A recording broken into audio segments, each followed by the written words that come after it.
wayside. There was gathered unto him a great multitude, so that he entered into a ship, and sat in the sea.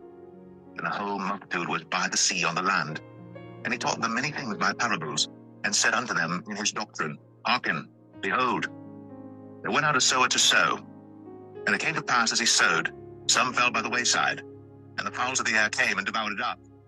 And some fell on stony ground, where it had not much earth, and immediately it sprang up, because it had no depth of earth.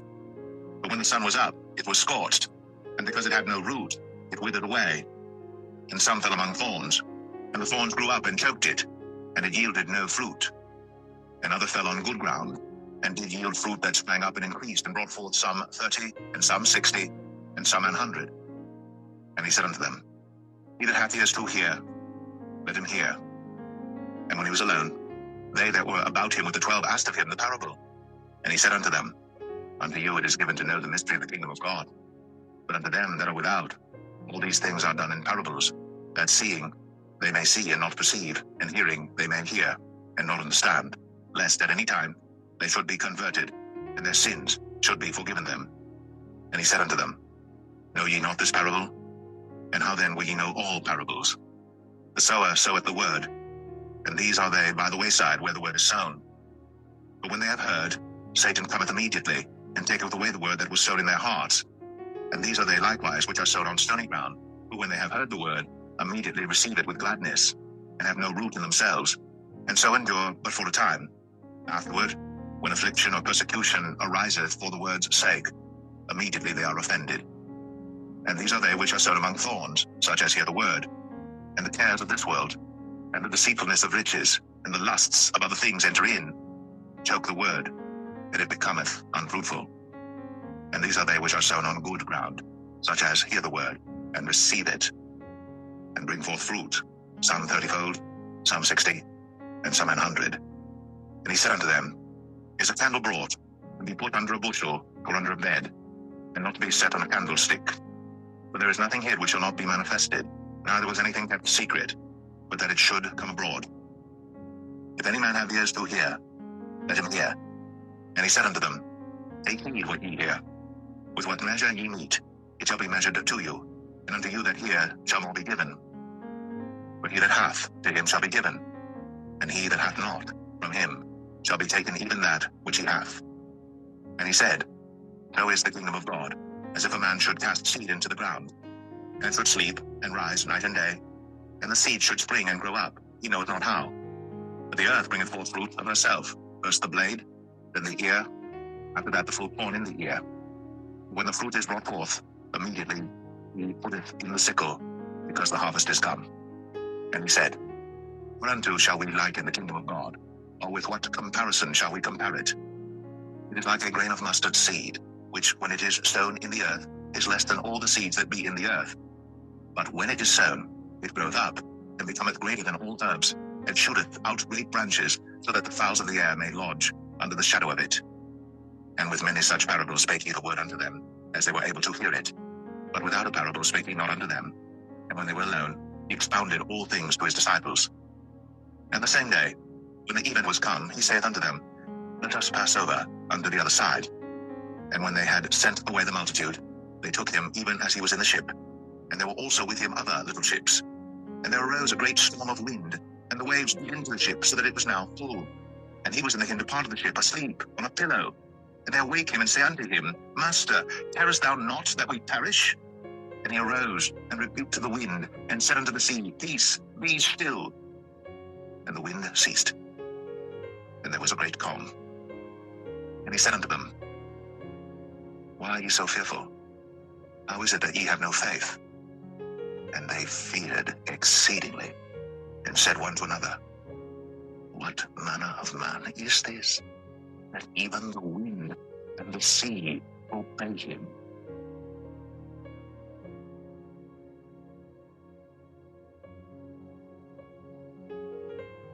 Mark 5. And he came over unto the other side of the sea, into the country of the Gadarenes. And when he was come out of the ship, immediately there met him out of the tombs a man with an unclean spirit, who had his dwelling among the tombs. And no man could bind him, no, not with chains, because that he had been often bound with fetters and chains, and the chain had been plucked asunder by him, and the fetters broken in pieces. neither could any man tame him.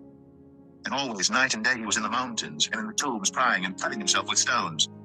But when he saw Jesus afar off, he ran and worshipped him, and cried with a loud voice and said, What have I to do with thee, Jesus, thou Son of the Most High God? I adjure thee by God that thou torment me not.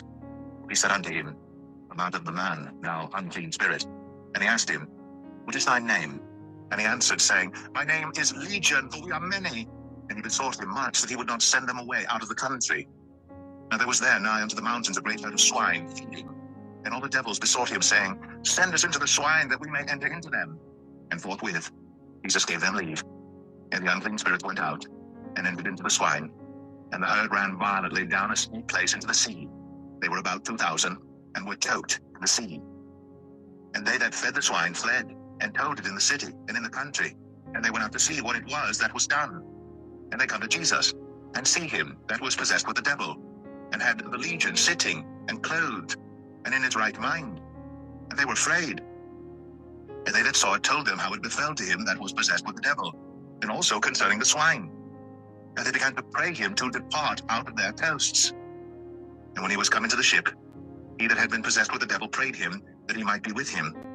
Howbeit Jesus suffered him not, but saith unto him, Go home to thy friends, and tell them how great things the Lord hath done for thee, and hath had compassion on thee. And he departed, and began to publish in Decapolis how great things Jesus had done for him. And all men did marvel. And when Jesus was passed over again by ship unto the other side, much people gathered unto him, and he was nigh unto the sea. And behold, there cometh one of the rulers of the synagogue, Jairus by name. And when he saw him, he fell at his feet, and besought him greatly, saying, My little daughter lieth at the point of death. I pray thee come, and lay thy hands on her, that she may be healed, and she shall live. And Jesus went with him, and much people followed him, and thronged him.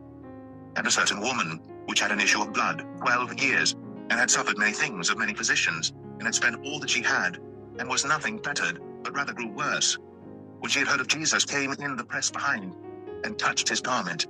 For she said, If I may touch but his clothes, I shall be whole.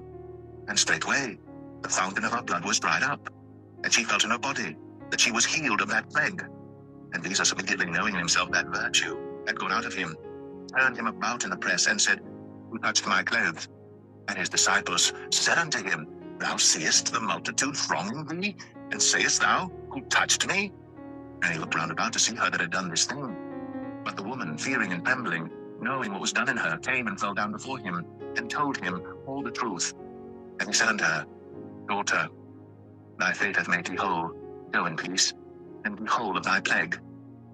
While he yet spake, there came from the ruler of the synagogue's house certain which said, Thy daughter is dead.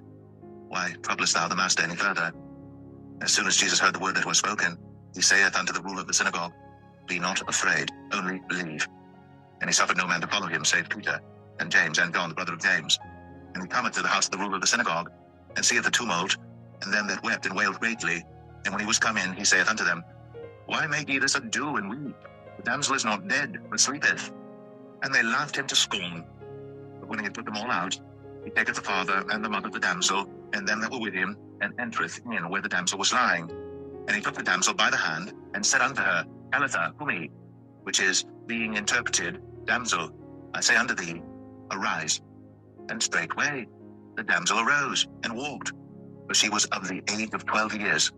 And they were astonished with a great astonishment. And he charged them straitly that no man should know it, and commanded that something should be given her to eat.